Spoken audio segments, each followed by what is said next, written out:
Hello সবাইকে, সবাই কেমন আছো? আশা করি সবাই খুব ভালো আছো। আমিও ভালো আছি। চলে এসেছি নতুন একটি ভিডিও নিয়ে। এটা হচ্ছে আর্ট পেপার দিয়ে শিকল তৈরি করার ভিডিও।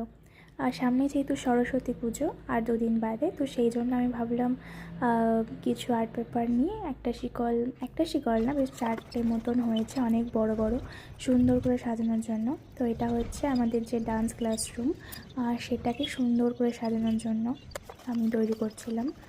তো যাই হোক, এগুলোর বেশিরভাগই আমরা ছোটোবেলায় স্কুলের ক্লাসরুমগুলো সাজানোর জন্য তৈরি করতাম। ঠাকুরের প্রতিমার কাছে মণ্ডপটা সাজাবো বলে তৈরি করতাম, বাট এখন সেই স্কুলও নেই, কলেজও নেই, সব কিছুই তো শেষ, সব পেরিয়ে এসেছি।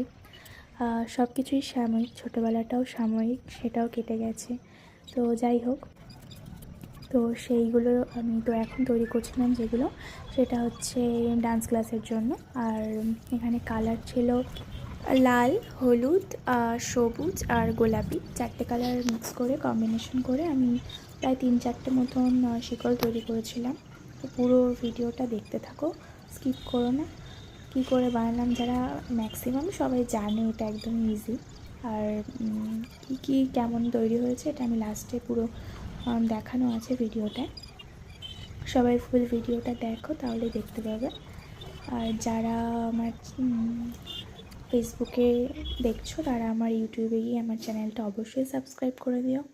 আর অবশ্যই কমেন্ট করে জানিও যে ভিডিওটা কেমন লাগলো। তো দেখতেই পাচ্ছ যে পুরোটা রেডি হয়ে গেছে। আমার 2 দিন লেগেছিলো এটা পুরোটা রেডি করতে, পুরোটা একদম 2 দিন আমার সময় লেগেছিলো। যাই হোক, আর দেখতেই পাচ্ছ যে অনেকগুলোই হয়েছে বেশ। আর কালারটা কীরকম